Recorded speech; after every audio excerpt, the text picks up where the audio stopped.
Hello दोस्तों, स्वागत है आपका आपके अपने चैनल रोहन्स नॉलेज ग्रिड पर। इस चैनल के माध्यम से हम लोगों ने पिछले क्लासेस में सीबीएसई द्वारा पूछे गए क्वेश्चंस को पूरा कवर कर लिया है।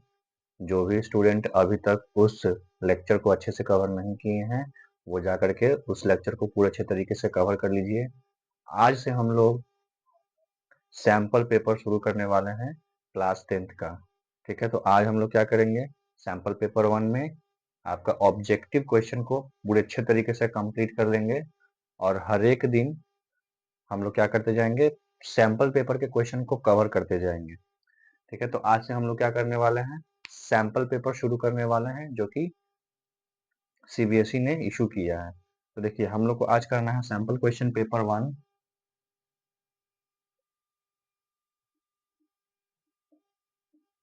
Sample question paper 1 issued by CBSE. ठीक है, तो हम लोग को ये करना है, जिसमें हम लोग क्या करेंगे, आज सेक्शन ए करेंगे। हम लोग जानते हैं कि हमारा जो मैथमेटिक्स का पेपर है वो 5 सेक्शन में बटा हुआ है। ठीक है, जिसमें से सेक्शन ए वाला जो पोर्शन है वो आज पूरा कंप्लीट करने का हम लोग क्या करेंगे, प्रयास करेंगे कि पूरा आज का आज क्या हो जाए, कंप्लीट हो जाए। ठीक है, हम लोग देखिए, क्वेश्चन से ज्यादा क्वेश्चन बनाने के पैटर्न पे फोकस कर रहे हैं। हम समझाने का ज्यादा प्रयास कर रहे हैं, नंबर ऑफ क्वेश्चन ज्यादा नहीं करवा रहे हैं। हम बेसिक आपको ये समझा रहे हैं कि क्वेश्चन को कैसे अटेम्प्ट करते हैं एग्जामिनेशन में और ऐसे कैसे बनाते हैं हम लोग क्वेश्चन। तो हम लोग आज करने वाले हैं सेक्शन ए। ठीक है, अब इसमें देखिए, पहला क्वेश्चन है आपका क्वेश्चन नंबर 1। क्वेश्चन नंबर 1 है कि the exponent of 3 the exponent of 3 in the prime factorization in the prime factorization of 2025 of 2025 is। ठीक है, इसका ऑप्शन है, इसका ऑप्शन है आपका 1 2 3 4। 1 2 3 4। तो देखिए, ये एमसी टाइप का क्वेश्चन है, तो हम क्या करेंगे, इसको डायरेक्ट प्राइम फैक्टराइजेशन करेंगे और देखेंगे कि 3 का पावर कितना है, क्योंकि क्वेश्चन में हमसे तो यही पूछा है ना कि the exponent of 3 in the prime factorization of 2025 is. तो हमको क्या करना है, प्राइम फैक्टराइजेशन करना है 2025 का। ठीक है, 2025 का क्या करना है, प्राइम फैक्टराइजेशन करना है। तो हम लोग जूनियर क्लास में पढ़े हैं, जूनियर क्लास में हम लोग पढ़ चुके हैं कि किसी भी नंबर का प्राइम फैक्टराइजेशन कैसे करते हैं। ठीक है, तो देखिए, हम लोग पढ़े हैं कि जूनियर क्लासेस में कि किसी भी नंबर का प्राइम फैक्टराइजेशन करने के लिए इसको क्या करते हैं, नंबर से डिवाइड करते हैं जो क्या हो, प्राइम नंबर। हम लोग जानते हैं कि प्राइम नंबर कौन है, 2 3 5 7 11 13। इसी टाइप से क्या हो जाएगा, आपका प्राइम नंबर मिलेगा। तो पहले देखिए, 2 से हम करेंगे तो 2 के लिए क्या है, 2 से डिवाइड नहीं होगा। क्यों, क्योंकि इसके लास्ट में कोई भी इवन नंबर नहीं है। 3 से चेक करते हैं तो 3 के लिए रूल हम लोग पढ़े हुए हैं जूनियर क्लासेस में कि क्या होता है, डिजिट का जो सम होता है वो 3 से डिवाइड होना चाहिए। तो यहाँ देख लीजिए, 5 2 7, 7 में 0 जोड़ेंगे तो 7 और 7 और 2 क्या हो गया, 9। तो 9 क्या है, 3 से डिवाइड है, इसका मतलब कि ये पूरा का पूरा 3 से डिवाइड हो जाएगा। तो ये 3 से इसको हम डिवाइड कर देते हैं। अब देखिए, 3 से इसको डिवाइड करेंगे तो ये 6 बार में, ठीक है, 2 2 7 बार में, और ये आपका 5 बार में। ठीक है, फिर 3 से डिवाइड हो जाएगा क्योंकि 7 5 12, 12 6 18। तो इसको 3 से डिवाइड करेंगे तब ये 2 बार में, फिर 2 बार में, ये 5 बार में, फिर 3 से डिवाइड हो जाएगा क्योंकि 5 2 7 2 9। 3 से इसको डिवाइड करेंगे तब 7 बार में, 5 बार में, फिर 3 से डिवाइड हो जाएगा ये 25 बार में। अब नहीं होगा तो इसको 5 से करेंगे, 5 बार में। तो देखिए, इस 2025 को लिख सकते हैं 3 into 3 into 3 into 3 into 5 into 5। तब देखिए 3 कितना बार आया, 4 बार, तो 3 टू द पावर 4। और 5 कितना बार आया, 2 बार, तो 5 टू द पावर 2। तो आपसे 3 का ही तो एक्सपोनेंट पूछा है, एक्सपोनेंट मीन्स पावर। 3 का पावर कितना है, 4, तो इसलिए आपका आंसर क्या हो जाएगा, 4। ठीक है, तो ये क्वेश्चन में कुछ नहीं करना था, बस इस नंबर का प्राइम फैक्टराइजेशन निकालना था, और प्राइम फैक्टराइजेशन निकाल करके बस उसका क्या देखना था कि उस पर कितना एक्सपोनेंट है, कितना पावर है।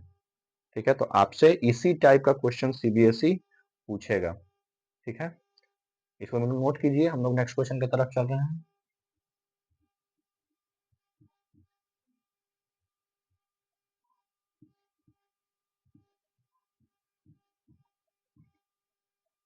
क्वेश्चन नंबर 2 है आपका कि if 2024x plus 2025y equal to 1। ठीक है, 2024x plus 2025y equal to 1। और दूसरा इक्वेशन है 2025x प्लस है 2025x plus 2024y is equal to -1। तो आपको बताना है then x minus y equal to, यहाँ पे ऑप्शन ले लीजिए। ऑप्शन में है आपका 0 -2 +2 -1, 0 -2 +2 -1, ये है आपका ऑप्शन। इसको हम लोग को सॉल्व करना है, तो हम लोग को देखिए, इसको सॉल्व करने के लिए हमको देखिए, यहाँ से अगर हम इसको कोई मेथड से, जैसे कि हम लोग क्लास 10th में लीनियर इक्वेशन के 2 वेरिएबल वाले को सॉल्व करने के लिए सीखे हैं कि उसमें बहुत सारा ऑप्शन मेथड होता है, जैसे कि आपका क्या है, एलिमिनेशन मेथड है, सब्स्टिट्यूशन मेथड है, या क्रॉस मल्टीप्लिकेशन मेथड है। लेकिन यहाँ पे देख रहे हैं कि इसका जो नंबर है बहुत ज़्यादा बड़ा बड़ा है, बहुत बड़ा बड़ा नंबर है, तो हम लोग इसको कोई मेथड से सॉल्व करने जाएंगे तो हो तो जाएगा, लेकिन बहुत ज़्यादा क्या हो जाएगा, कैलकुलेशन बढ़ जाएगा। तो उतना ज़्यादा कैलकुलेशन नहीं ले जाने के लिए हम लोग क्या करते हैं, शॉर्ट ट्रिक का यूज़ करते हैं कि इसको मान लेते हैं इक्वेशन 2 कर लेते हैं, इसको 1 मान लेते हैं। ठीक है, इक्वेशन मान लिए, इसको इक्वेशन 2 मान लिए, इसको इक्वेशन 1 मान लिए, और करेंगे क्या ना कि इक्वेशन 2 को इक्वेशन 1 से माइनस कर देंगे। ठीक है, तो जब माइनस करते हैं तो LHS वाले को LHS वाले से माइनस करेंगे, और RHS वाले को RHS वाले से माइनस करेंगे। तो देखिए ये LHS में क्या है, 2025x प्लस 2024y। ठीक है, इसको माइनस कर रहे हैं किसके साथ, इसके साथ 2024x प्लस 2025y। ये LHS वाला माइनस हो गया। अब RHS में है इक्वेशन 2 में -1, और L इसमें क्या है 1, तो इसको -1 को भी माइनस करेंगे। तो यहाँ से देखिए इसको एक लाइन और लिख देते हैं, 2025x 2024y। अब देखिए ये माइनस इसके साथ, तो माइनस हो गया 2024x plus minus minus 2025y, और ये माइनस माइनस क्या हो गया, प्लस, तो 1 + 1 क्या हो गया, 2। अब यहाँ पे देखिए 2025x 2024x plus minus minus, तो 2025 में से 2024 गया तो क्या बचेगा, 1, यानी सिर्फ x बचेगा। और यहाँ देखिए 2024y माइनस 2025y, तो 2024 में से 2025 घटाएंगे तो क्या बचेगा, 1 बचेगा, सिर्फ y बचेगा। लेकिन साइन किसका, माइनस का, क्यों, क्योंकि यहाँ पे क्या है, माइनस का साइन ज्यादा है इसीलिए।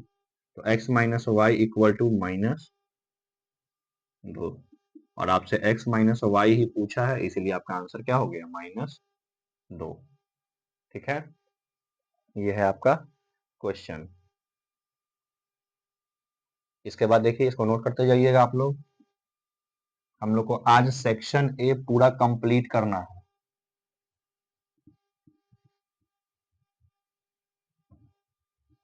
वीडियो रोकते जाइए और नोट करते जाइए। क्वेश्चन नंबर 3 है आपका, क्वेश्चन नंबर 3 में है कि which of the following is not a quadratic equation. Which of the following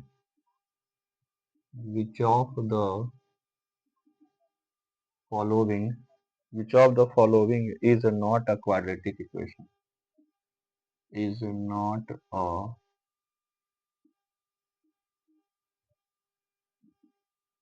quadratic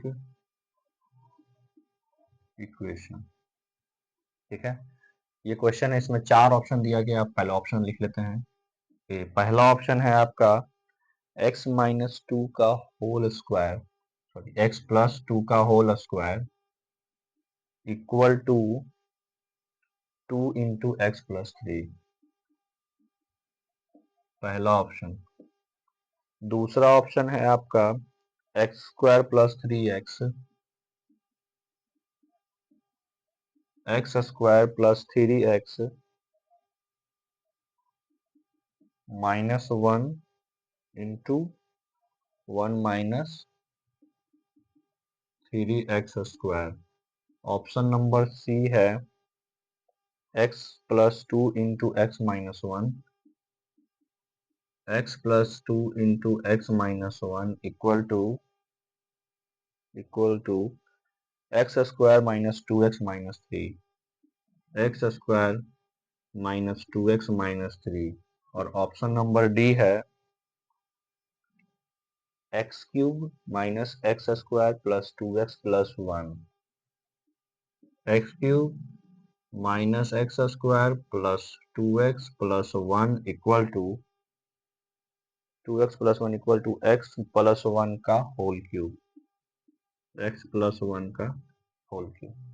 ठीक है, ये आपका क्वेश्चन है कि which of the following is not a quadratic equation.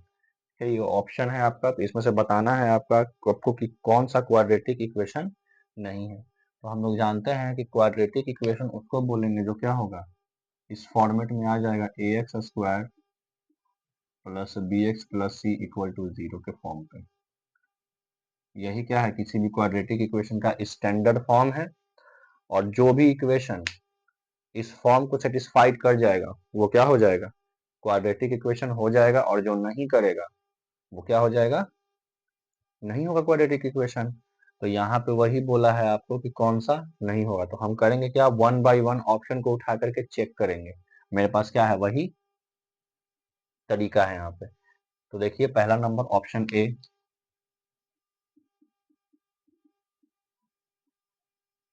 Option A में क्या है, ऑप्शन ए में है कि x प्लस 2 का whole square equal to 2 into x plus 3। ठीक है, इसको ब्रेक कीजिए। तो देखिए ये a प्लस बी का होल स्क्वायर पे है, तो a प्लस बी का होल स्क्वायर हम लोग जानते हैं क्या होता है कि a square plus B square plus 2ab।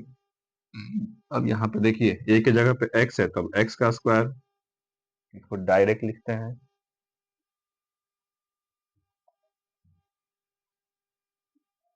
X square, 2 का स्क्वायर 4 और 2ab, तो 2 इंटू एक्स, तो कितना हो गया 4x इक्वल टू, देखिए 2 एक बार x के साथ मल्टीप्लाई होगा तो 2x, प्लस है तो प्लस, 2 एक बार 3 के साथ मल्टीप्लाई होगा तो 2 3 जा 6। अब सबको एक तरफ ले आते हैं क्योंकि हमको दूसरा तरफ क्या चाहिए, 0। तब यहाँ देखिए ए एक्स स्क्वायर 4 प्लस 4x, इसको इधर लाएंगे तो माइनस 2x, इसको इधर लाएंगे तो माइनस 6 इक्वल टू 0। अब यहाँ देखिए ये हो गया एक्स स्क्वायर, 4x में से 2x गया प्लस 2x, और 6 में माइनस 6 में से 4 गया तो माइनस 2 इक्वल टू 0। अब ये क्या हो गया आपका, आ तो गया ये इस जनरल फॉर्म पे, ये a x square plus b x plus c equal to 0 के फॉर्म पे आ गया। मतलब कि ये क्वाड्रेटिक इक्वेशन है। ठीक है, क्यों, क्योंकि ये a x square plus b x plus c बराबर 0 के स्टैंडर्ड फॉर्म को फॉलो करता है। ठीक है ना, देखिए एक्स स्क्वायर है, इसके आगे कुछ नहीं है तो एक है, एक्स है तो ये आपका क्या हो गया 2 हो गया बी के जगह पे, और ये क्या है सी है तो यहाँ सी की जगह पे माइनस 2 है। तो ये जो इक्वेशन था, पहला वाला ऑप्शन था, वो क्या कर रहा था, सेटिस्फाइड कर रहा है क्वाड्रेटिक इक्वेशन के स्टैंडर्ड फॉर्म को, तो इसीलिए ये क्वाड्रेटिक इक्वेशन होगा। लेकिन हमसे ऑप्शन में क्या पूछा हुआ कि कौन नहीं है, तो पहला ऑप्शन मेरा आंसर नहीं होगा। हम दूसरा चेक करते हैं, ऑप्शन बी। ठीक है, ऑप्शन बी में क्या है, तो ऑप्शन बी में है, इसको ऐसे लिख लीजिए, ऑप्शन ए नहीं है, ऑप्शन बी देखिए, ऑप्शन बी में है x square plus 3x equal to -1 × 1 - 3x²। ठीक है, तो इसको तो कुछ नहीं करेंगे, इक्वल टू देखिए -1, एक 1 से मल्टीप्लाई हो जाएगा तो -1 हो जाएगा। अब माइनस माइनस प्लस, अब 1 को 3x² से गुणा करेंगे तो 3x² हो जाएगा। अब सबको एक तरफ ले आएंगे, x² प्लस 3x, इस एक को बराबर किधर लाएंगे तो +1, और इस प्लस 3x² को बराबर के इधर लाएंगे तो -3x², इधर क्या हो गया 0। ठीक है, अब यहाँ पे देखिए, -3x² में से x² घटेगा तो क्या हो जाएगा, -2x², और ये +3x है और ये +1 है, इक्वल टू 0। तो यहाँ से अगर हम माइनस कॉमन ले लेते हैं, माइनस जैसे ही कॉमन लेंगे सबका साइन बदल जाएगा, ये माइनस में था तब ये प्लस में हो जाएगा, ये प्लस में है तब ये माइनस में हो जाएगा, ये प्लस में है तो ये माइनस में हो जाएगा, इक्वल टू 0। और ये माइनस क्या हो जाएगा, बराबर के दूसरे साइड में जाएगा तो 0 से क्या हो जाएगा, डिवाइड हो जाएगा, तो माइनस टकराएगा 0 से तो क्या हो जाएगा 0, यानी कि फाइनली क्या आ जाएगा, 2x² - 3x - 1 बराबर 0। यानी कि ये भी क्या है, आपका क्वाड्रेटिक इक्वेशन है। क्यों, क्योंकि ये स्टैंडर्ड फॉर्म को सेटिस्फाइड कर रहा है। ठीक है, ऑप्शन बी भी मेरा आंसर नहीं होगा, लेकिन हमसे नहीं वाला पूछा है इसीलिए नहीं होगा। अगर पूछता कि कौन है, तो ऐसा आता है कि बार बार नहीं होता, इसमें क्या पूछा है कि नहीं है, तो हमको चेक करना है कि कौन नहीं होगा। अब देखिए सी ऑप्शन वाला क्वेश्चन, यही तो बता देते हैं। ऑप्शन सी में क्या है, x + 2 x - 1 equal to x² - 2x - 3, x² - 2x - 3। अब देखिए ये बाइनोमियल का मल्टीप्लीकेशन है, इसको हम लोग सॉल्व कर लेते हैं। तो x को x से मल्टीप्लाई कर देंगे तो x² हो जाएगा, x को -1 से मल्टीप्लाई करेंगे तो -1 होगा, 2 को x से मल्टीप्लाई करेंगे तो +2x हो जाएगा, और 2 को -1 से मल्टीप्लाई करेंगे तो -2 हो जाएगा। और एक काम करते हैं, यहीं पे ना इन सबको इधर ले आते हैं, इक्वल के दूसरे साइड में, तब इसको इधर लाएंगे तो -x² हो जाएगा, इसको इधर लाएंगे तो +2x हो जाएगा, और -3 को लाएंगे तो +3 हो जाएगा, इक्वल टू 0। अब देखिए यहाँ पे +x² -x² कैंसिल,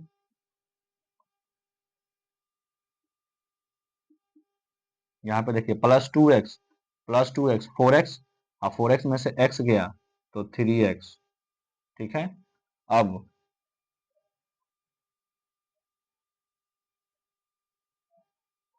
-2 और +3 क्या हो गया, +1 इक्वल टू 0। क्या ये स्टैंडर्ड फॉर्म है,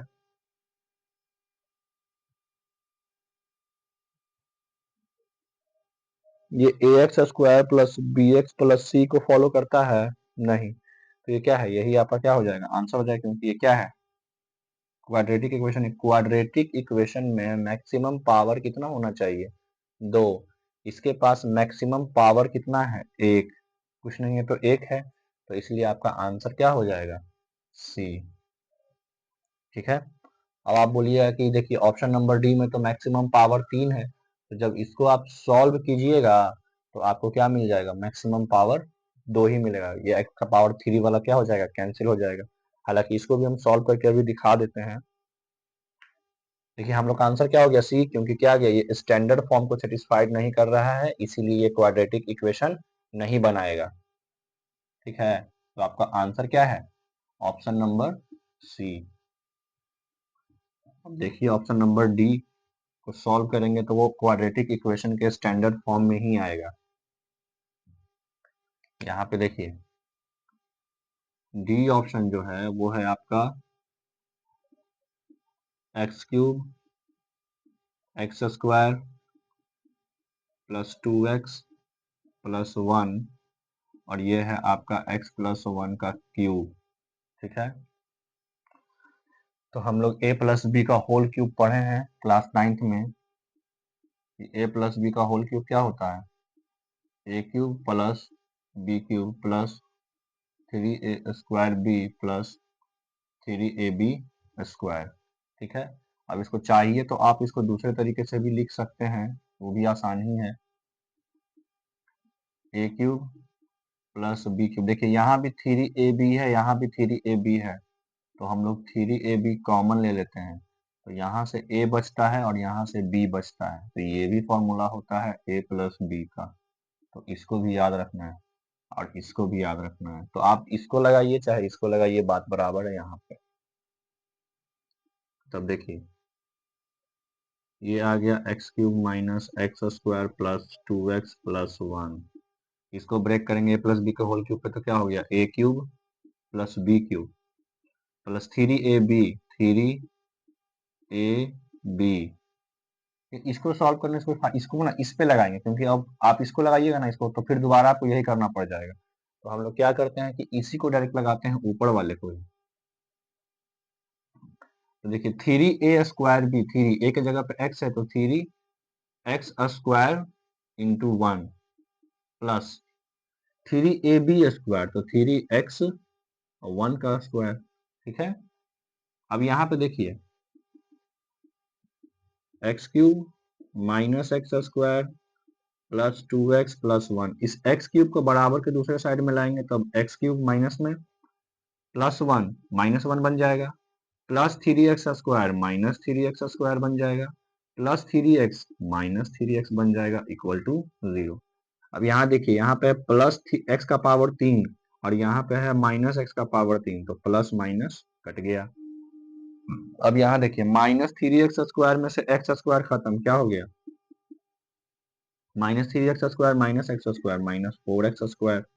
ठीक है, plus 2x minus 3x minus x। ठीक है, यहाँ पे है प्लस 1 और यहाँ पे है माइनस 1, कैंसिल, आपका क्या आ गया बराबर 0।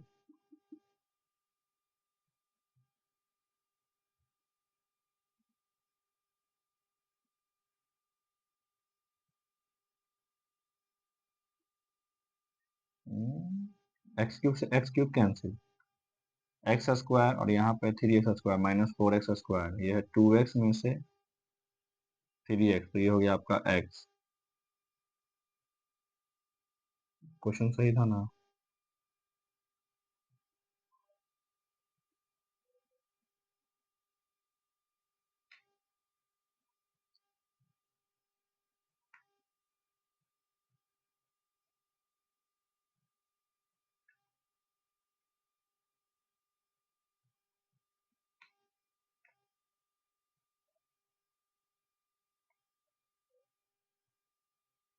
ठीक है ठीक है। देखिए यहाँ से क्या करेंगे, माइनस कॉमन ले लेंगे, माइनस कॉमन ले लेंगे तो ये आपका हो जाएगा 4x square plus 1 equal to 0, और जब ये माइनस 0 से मल्टीप्लाई हो जाएगा तो 4x square plus 1 x is equal to 0। देखिए इसको ऐसे लिख सकते हैं 4x square plus 1 into x plus 0 equal to 0। तो देखिए ये ax square plus bx plus c के फॉर्म पे सेटिस्फाइड कर गया, तो इसलिए क्या हो जाएगा, ये भी क्वाड्रेटिक इक्वेशन को सेटिस्फाइड कर रहा है और बचा हुआ आपका ये दोनों इक्वेशन भी कर रहा था, सिर्फ सी ऑप्शन ऐसा था कि जो नहीं कर रहा था, इसीलिए आपका क्या हो जाएगा, ये आंसर हो जाएगा। देखिए ये थोड़ा सा लंबा क्वेश्चन था क्योंकि ज़्यादा टाइम हम लोग का ले लिया, तो इसको इसी टाइप से बनाना है, आप लोग ध्यान रखिएगा इसको। ठीक है, हम लोग चल रहे हैं अपने नेक्स्ट क्वेश्चन की तरफ, इसको आप लोग नोट कर लीजिए।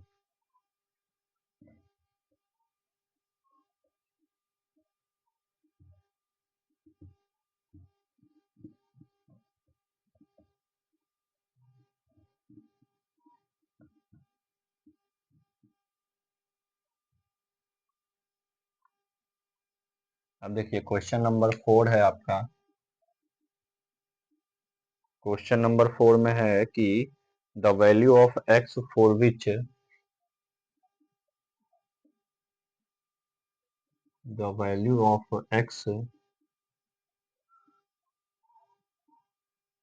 for which 2x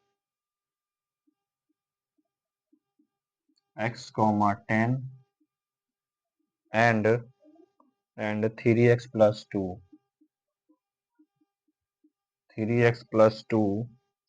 are the three consecutive terms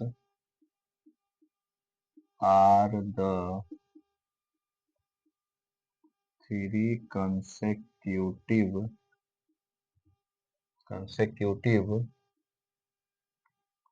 terms of an AP is इसका ऑप्शन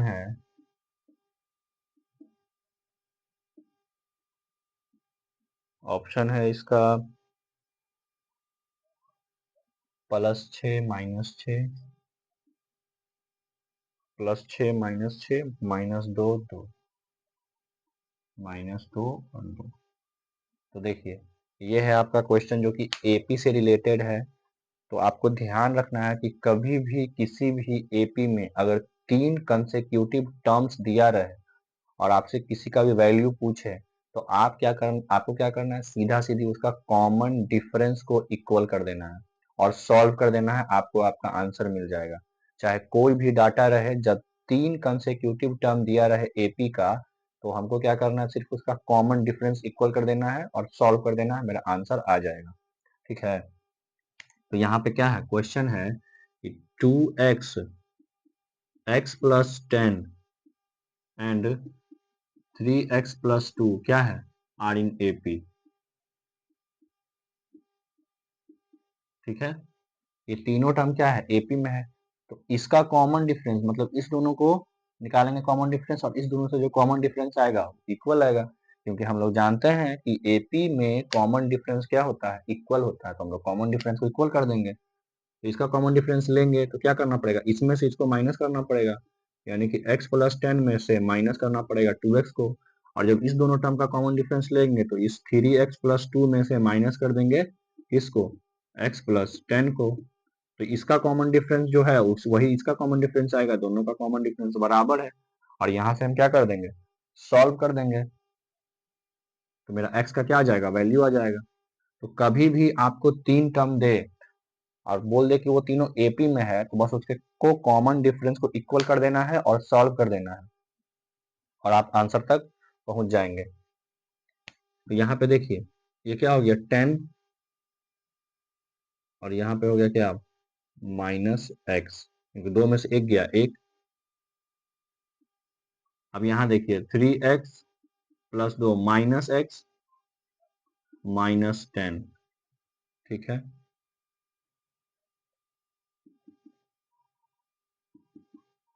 एक लाइन और लिख देते हैं, 10 माइनस एक्स। अब देखिए इसको इधर लाएंगे तो -3x, इसको इधर लाएंगे तो क्या हो जाएगा -2, इसको इधर लाएंगे तो +x, इसको इधर लाएंगे तो +10, इक्वल टू 0 रखिए।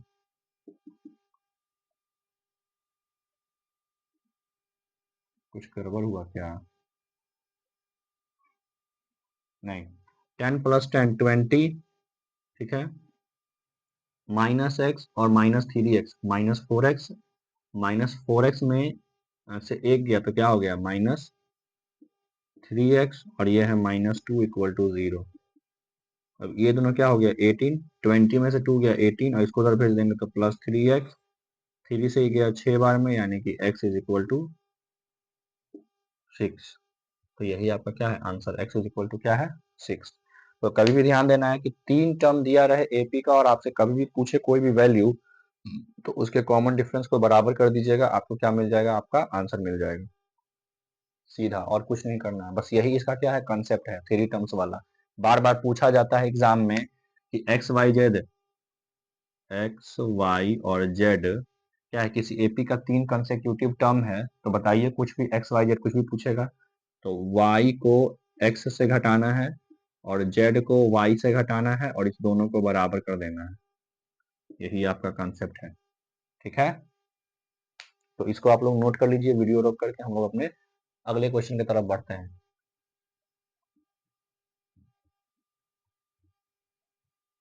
फोकस करिएगा पैटर्न पर,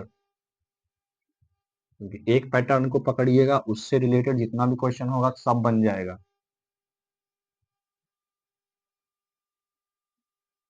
क्वेश्चन नंबर 5, क्वेश्चन नंबर 5 है कि इफ 1 + 2 + 3 + 4 ... 50 = 25K, ठीक है। तो आपसे पूछा है then K is equal to क्या होगा? K is equal to what? Option में है A 50, B 51, C 49 and D 26, ठीक है। अब देखिए ये क्या है, सम है, और अगर इसको हम देखते हैं सीक्वेंस को, तो ये एक एपी ही तो बना रहा है, ठीक है। तो एपी के सम का फॉर्मूला हम लोग पढ़ चुके हैं पिछला क्लास में, कि सम निकालने का जो फॉर्मूला होता है एपी का, वो होता है n/2 into 2a plus n-1 into D. यही होता है फॉर्मूला सम निकालने का, ठीक है। तो यहाँ पे देखिए, अगर इस इक्वेशन में देखें तो इसके लिए a क्या है? a है पहला टर्म, ठीक है। d क्या है? इसमें से इसको घटा देंगे तो यानी कि ये भी 1 ही बचेगा। इसका n कितना है? n है 50 टर्म है टोटल, तो टोटल 50 हो गया, बस फॉर्मूला में रख देंगे। S50 यानी कि sum of 50 term is equal to n/2, 50/2 into 2a, तो a के जगह पे 1 है, प्लस n-1 यानी कि 50-1 इंटू d, तो d कितना है? 1। अब देखिए 50 2 से गया 25 बार में, 2 1 जा 2, प्लस यहाँ पे देखिए 50-1 49, और 49 में 1 से मल्टीप्लाई कर देंगे तो क्या हो जाएगा? 49। ये आ गया आपका क्या? 25 इंटू 51, और 25 इंटू 51 किसके इक्वल है? 25K के इक्वल है। और यहाँ देख रहे हैं कि 25 से 25 कैंसिल, तो K इज इक्वल टू कितना? 51। यही आपका क्या है? आंसर। तो इस क्वेश्चन में क्या था, सिर्फ हम लोग क्या किए, सम एपी के सम पे लगा दिए फॉर्मूला पे, और उसको इक्वल कर दिए 25 के लिए। हमारा के का वैल्यू निकल गया क्या? 51। तो इसको नोट कर लीजिएगा वीडियो रोक करके। हम लोग अपने अगले वाले क्वेश्चन की तरफ बढ़ रहे हैं, बस आप पैटर्न को पकड़िए किस टाइप से हम लोग बनाते हैं।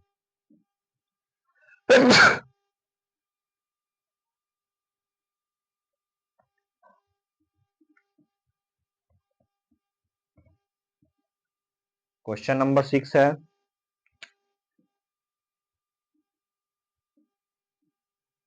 द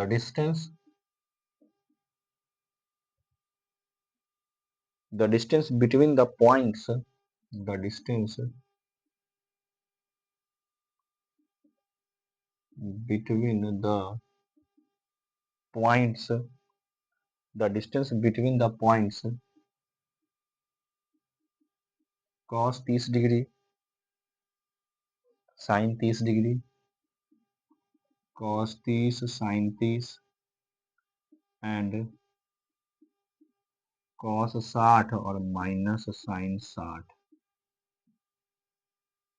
इज, ठीक है। आपका ऑप्शन है 0 0 √3 1 √3 1 √2, ठीक है। ये आपको डिस्टेंस पूछा है, तो हम लोग डिस्टेंस फॉर्मूला पढ़े हैं। डिस्टेंस क्या होता है?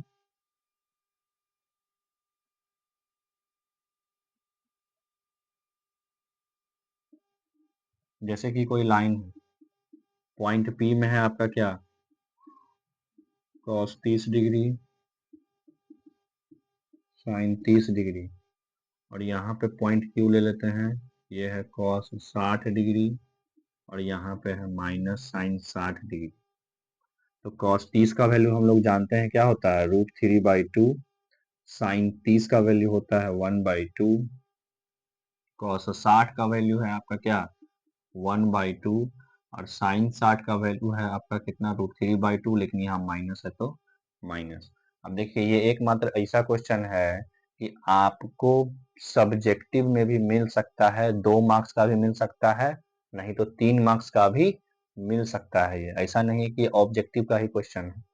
ठीक है, तो आपको क्वेश्चन कैसे करना है उस पर ध्यान देना है। सेक्शन ए ऑब्जेक्टिव सब्जेक्टिव पे नहीं, वो सब्जेक्टिव वाला क्वेश्चन कभी कभी ऑब्जेक्टिव में बन सकता है।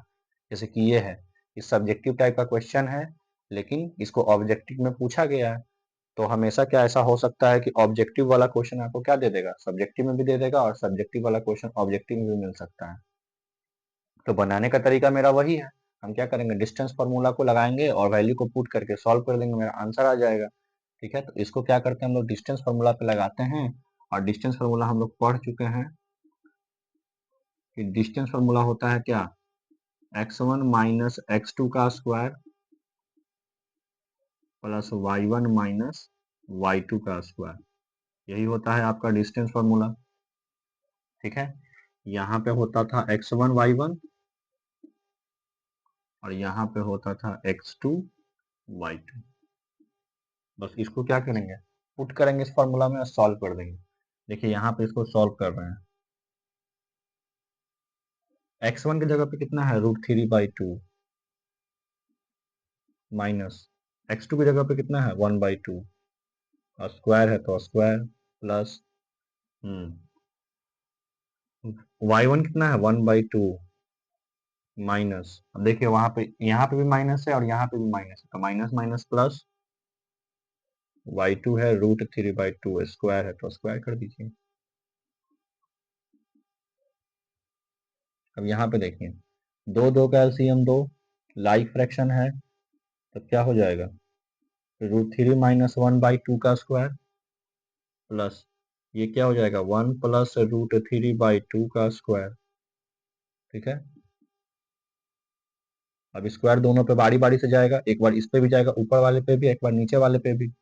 तो ऊपर वाले पे जाएगा तो इसको क्या लिखेंगे, √3 माइनस 1 का स्क्वायर, और नीचे 2 का स्क्वायर कितना, 4, प्लस इस पे आएगा तो इसको लिखेंगे √1 प्लस √3 का स्क्वायर, और नीचे 2 का स्क्वायर कितना, 4। अब यहाँ पे देखिए, ऊपर वाले को, जैसे यहाँ भी 4 है यहाँ भी 4 है, तो टोटल पे 4 एलसीएम ले लेंगे।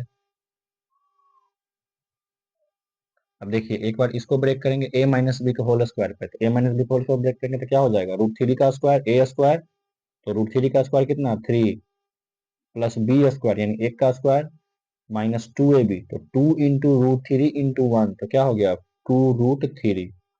ठीक है, प्लस है तो प्लस। अब इसको भी उसी a प्लस बी के होल स्क्वायर ब्रेक करेंगे तो क्या हो जाएगा, a स्क्वायर प्लस √3 का स्क्वायर 3 और प्लस 2ab यानी कि 2√3। तो यहाँ से देख रहे हैं कि 2√3 से 2√3 कैंसिल हो गया। जब इसको जोड़ेंगे, 3 में 1 जोड़ेंगे 4, 4 में 1 जोड़ेंगे 5, 5 3 8, तो ऊपर 8 और नीचे 4, कितना बार में गया, 2 बार में, यानी कि रूट के अंदर क्या आ गया मेरा, 2। यही मेरा क्या है, डिस्टेंस है इस क्वेश्चन का। ठीक है, तो ये था तो एक ऑब्जेक्टिव के तरह, लेकिन क्या है, सब्जेक्टिव में भी पूछा जा सकता है। तो इसलिए आपको क्या रखना है, ध्यान रखना है कि कभी भी ट्रिग्नोमेट्रिक का एंगल वाला वैल्यू दे तो उसका जो वैल्यू होता है उसको आप लिख लीजिए और उसको x1 और y1 की जगह पे पुट कर दीजिए और फिर सॉल्व कर दीजिए, आपका क्या आ जाएगा, आंसर आ जाएगा। ठीक है, और इसमें कुछ नहीं करना था। ठीक है, तो इसको वीडियो रोक करके नोट कर लीजिए, हम लोग अपने चलते हैं अगले वाले क्वेश्चन की तरफ। ठीक है, और सॉल्व करने का तरीका वही रहेगा जो हम लोग डिस्टेंस सॉल्व करते थे। ठीक है,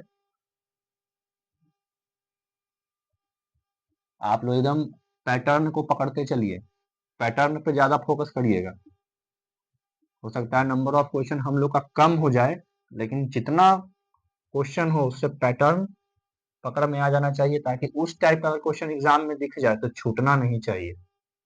ठीक है ना, ये क्वेश्चन चाहे 10 करे, चाहे 50 करे, चाहे 100 करे, लेकिन जो भी क्वेश्चन किए हुए हैं अगर उस टाइप का क्वेश्चन एग्जामिनेशन में दिख गया तो मेरा छूटना नहीं चाहिए।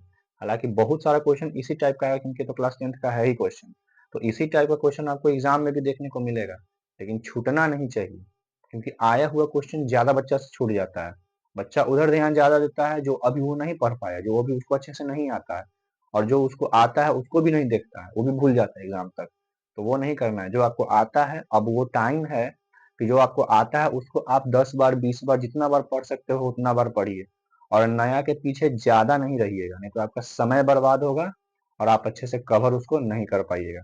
तो नया पे ज्यादा फोकस नहीं करना है, थोड़ा सा फोकस रखना है, और जो हम अच्छे से पढ़ चुके हैं उस पे ज्यादा फोकस रखना है, उसको बार बार रिवाइज करते रहना है, जब तक एग्जाम ना हो जाए तब तक उसको एकदम अपने कैप्चर में रखना है। देखिए नेक्स्ट क्वेश्चन जो हम लोग का है वो मिरर इमेज से है। कोऑर्डिनेट ज्योमेट्री में मिरर इमेज से क्वेश्चन पूछा जाता है, ठीक है। जैसे कि हम क्वेश्चन लिखते हैं उसके बाद समझाते हैं आपको। क्वेश्चन नंबर कितना था ये 6। अब क्वेश्चन नंबर देखिए 7 क्या है। क्वेश्चन नंबर 7 है कि the coordinates of the point, the coordinates of the points which is a mirror image of the which is mirror image the mirror image the point mirror image the point point -3, -3, about x axis r, about x axis r। इसका option है 3, 5। Option B है 3, -5, 3, -5। Option C है आपका -3, -3, -5, और option है -3, 5। ठीक है, तो मिरर इमेज इसका बताना है। तो देखिए क्लास 10th में मिरर इमेज 3 टाइप से पूछा जाएगा, और ज्यादातर ये क्या होता है क्वेश्चन ऑब्जेक्टिव टाइप का ही बनता है। तो देखिए यहाँ पे जो बोल रहा है पहला तो इसमें क्वेश्चन में इम्पोर्टेंट है कि आपको पॉइंट गिवन रहेगा, और दूसरा इम्पोर्टेंट बात है कि किस एक्सिस के अबाउट में पूछ रहा है। तो यहाँ पे बोल रहा है एक्स एक्सिस के अबाउट में इस पॉइंट का मिरर इमेज क्या होगा।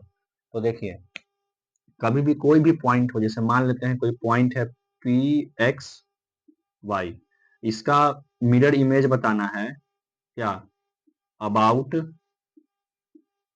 X axis. एक पूछा जाएगा कि इसका बताइए, इसी एक्स वाई का बताइए mirror image about y axis, और एक पूछा जाएगा कि इसी पॉइंट का बताइए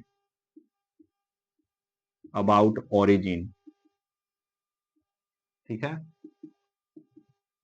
तो ये 3 बात आपको ध्यान में रखना है कि कोई पॉइंट दे देगा, ठीक है, और आपसे पूछेगा उसका मिरर इमेज बताइए।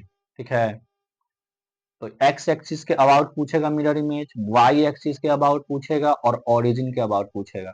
तो जब एक्स एक्सिस के अबाउट पूछा जाता है तो एक्स का ध्यान से सुनिएगा, उतना यहाँ पे लिखेंगे नहीं, हम बोलेंगे उसको आप कॉपी में नोट कर लीजिएगा। एक्स एक्सिस के अबाउट में पूछा जाएगा तो एक्स एक्सिस के साइन को सेम रखना है, और वाई एक्सिस के साइन को क्या कर देना है, रिवर्स कर देना है। जब अगर प्लस में है तो माइनस में कर देना है, और अगर माइनस में है तो प्लस में कर देना है। तो यहाँ पे देखिए y क्या है प्लस में, तो जब हम x एक्सिस के अबाउट में मिरर इमेज निकालेंगे पॉइंट एक्स वाई का, तो इसका जो मिरर इमेज हो जाएगा x तो रहेगा ही, लेकिन y क्या हो जाएगा माइनस में। ठीक है, तो ध्यान रखना है चेंजमेंट जो भी होगा साइन में, अगर x एक्सिस के अबाउट में बोलेगा तो y एक्सिस में चेंजमेंट होगा, और y एक्सिस के अबाउट में पूछेगा तो x एक्सिस में चेंजमेंट करेंगे, यानी कि y रहेगा सेम और x के साइन को पलट देंगे। ठीक है, एक्स में चेंज होगा। और ओरिजिन में पूछा तब दोनों के साइन में, एक्स के साइन में भी चेंजमेंट होगा और वाई के साइन में भी चेंजमेंट होगा, यानी कि प्लस माइनस क्या करते रहेगा, इंटरचेंज करते रहेगा अकॉर्डिंग टू एक्सिस। और एक्स एक्सिस से पूछेगा तो x same y change, y axis से पूछेगा तो वाई सेम एक्स चेंज, और ओरिजिन से पूछेगा तो बोथ साइन आर चेंज। ठीक है, तो एक्स को भी चेंज करेंगे और वाई को भी चेंज करेंगे। तो इसको अच्छे से नोट कर लीजिए, ये आपके एग्जाम में दिख जाएगा। ठीक है, ये है आपका क्या, मिरर इमेज।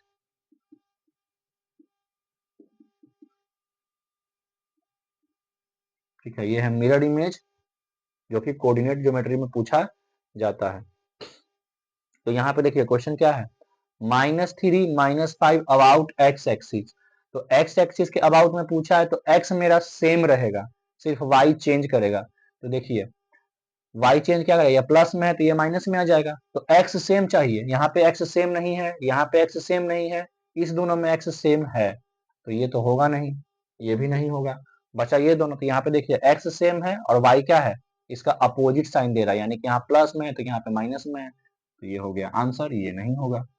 ठीक है, तो आपको मेनली ये याद रखना है कि कंसेप्ट कंसेप्ट पकड़िए यहाँ पे।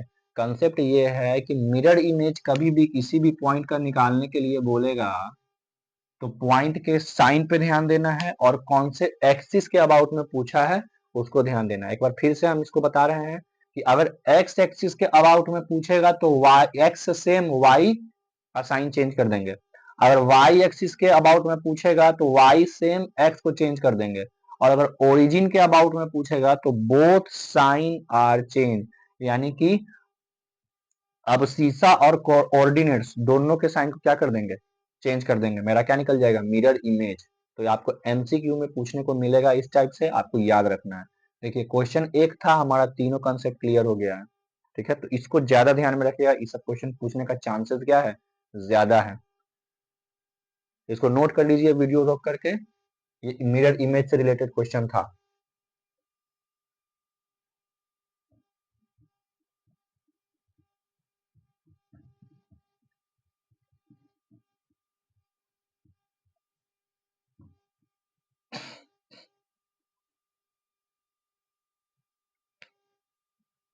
क्वेश्चन नंबर 8 देखिए, क्वेश्चन नंबर 8 में है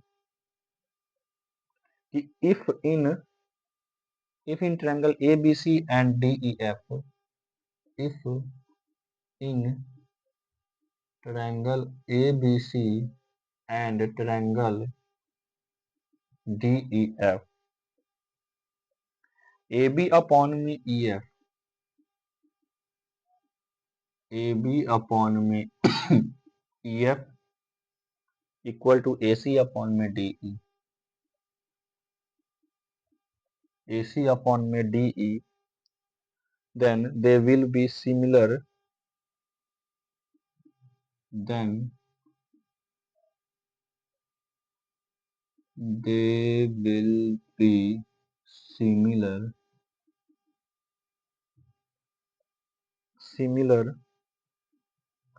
when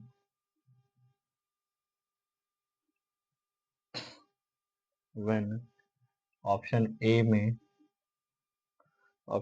में है आपका angle A equal to angle D, option B में है आपका angle A equal to angle ई,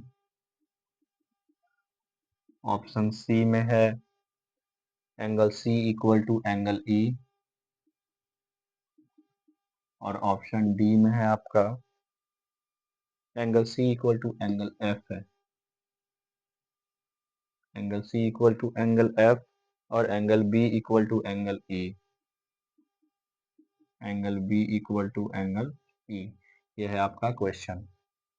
देखिए क्वेश्चन में क्या बोल रहा है कि ए बी सी और डी ई एफ दो ट्रायंगल है, उसमें क्या है कि उसके दो साइड का रेशियो दिया हुआ है ना, तो आपको बताना है कि ये दोनों ट्रायंगल सिमिलर होगा कब।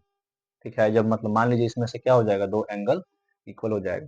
तो सिमिलर होने का कंडीशन क्या है, किसी भी दो ट्रायंगल का सिमिलर होने का कंडीशन क्या है, जैसे कि ई ट्रायंगल है आपका ए बी सी,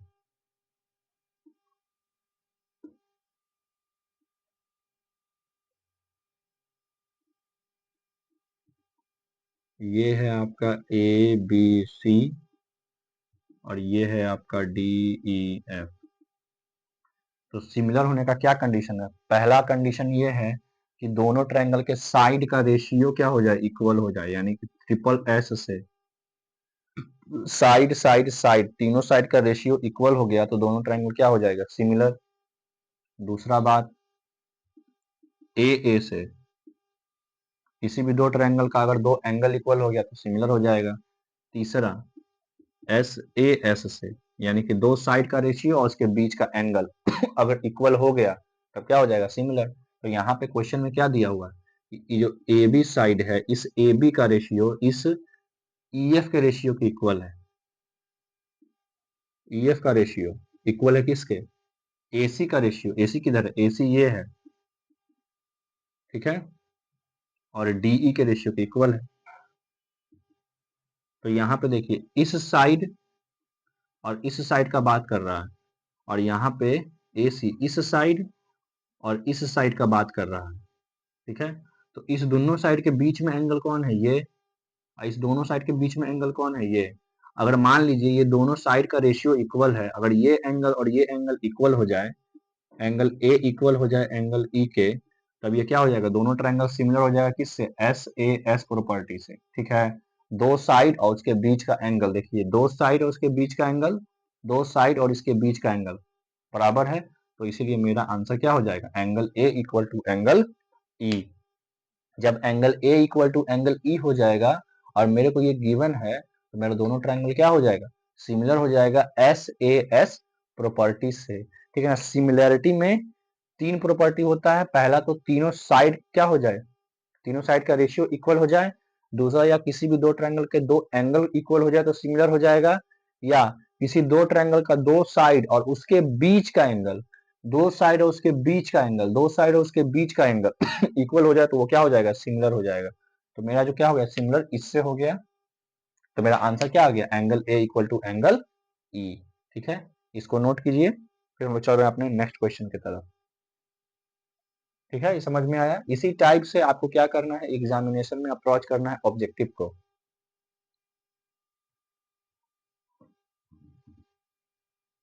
नेक्स्ट क्वेश्चन है हम लोग का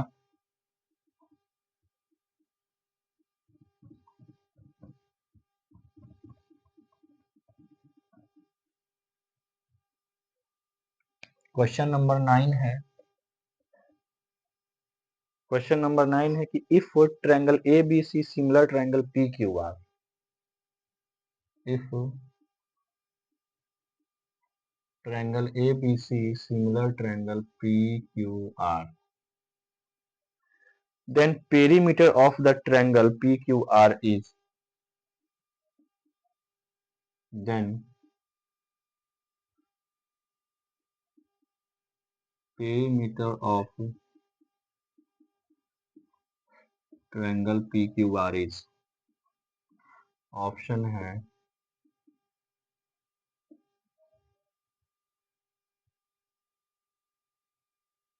ऑप्शन है 12 24 18 20, 12 24 18 20, ठीक है। इसमें ना आपको फिगर दिया हुआ है क्वेश्चन में कि एक ट्रायंगल है आपका क्या ए बी सी इस टाइप से, और एक ट्रायंगल है आपका पी क्यू आर। एक है आपका ए बी सी और एक है आपका पी क्यू आर, और इसका साइड भी दिया हुआ है 3 4 5, 3 4 5, और ये दिया हुआ है क्या, 10 सेंटीमीटर। बाकी अब कुछ नहीं दिया हुआ है, ठीक है। तो आपको बताना, अब देखिए जब जो दोनों ट्रायंगल सिमिलर है तो इसके साइड का रेशियो इसके साइड का रेशियो इक्वल हो जाएगा। तो हम क्या करते हैं, इसके साइड का रेशियो इक्वल करते हैं। ए बी, देखिए ए बी अपॉन में पी क्यू बराबर BC अपॉन में क्यू आर, BC अपॉन में क्यू आर बराबर AC अपॉन में पी आर, AC अपॉन में पी आर। अब यहाँ पे देखिए पी आर वाला लेंथ दिया हुआ तो इसको ले लेते हैं और इसको ले लेते हैं, इन दोनों को ले लेते हैं। ठीक है, देखिए इसको ले लेते हैं, ए बी अपॉन में पी क्यू बराबर ए सी अपॉन में पी आर, और सबका वैल्यू पुट कीजिए। ए बी का वैल्यू कितना है 3, पी क्यू का वैल्यू नहीं पता, नहीं जानते हैं, तो पी क्यू को पी क्यू ही रहने देंगे। ए सी का वैल्यू है 5 और पी आर का वैल्यू है 10, बस इसको सॉल्व कर देंगे। तो देखिए 5 से 10 गया 2 बार में, अब क्रॉस मल्टीप्लाई करेंगे तो 3 से 2 गुना हो जाएगा, तो पी क्यू कितना हो गया 3 दूना 6 सेंटीमीटर। ठीक है, तो पी क्यू 6 सेंटीमीटर निकल गया। ठीक है, अब हमको ये भी चाहिए, अगर ये मिल जाए तो मेरा काम हो जाएगा। तो देखिए अब हम क्या करते हैं, क्यू आर वाले को ले लेते हैं, एक बार कोई और ले लेते हैं इसके साथ, बी सी अपॉन में क्यू आर, और इस दोनों में से आप कोई भी ले सकते हैं, कोई भी लीजिएगा आपका आंसर आएगा। ठीक है, तो हम क्या कर लेते हैं, ए बी वाला ले लेते हैं, ए बी अपॉन में पी क्यू।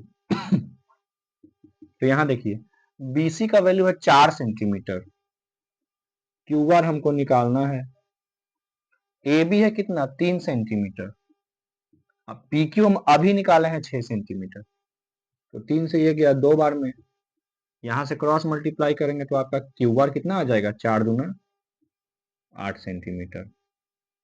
तब देखिए आपका क्यू आर कितना आ गया 8 सेंटीमीटर। अब आपको पेरीमीटर निकालना है, तो ट्रायंगल के पेरीमीटर निकालने का फॉर्मूला होता है कि आप क्या कीजिए, उसके तीनों साइड को जोड़ दीजिए। तो देखिए जब पेरीमीटर निकालेंगे,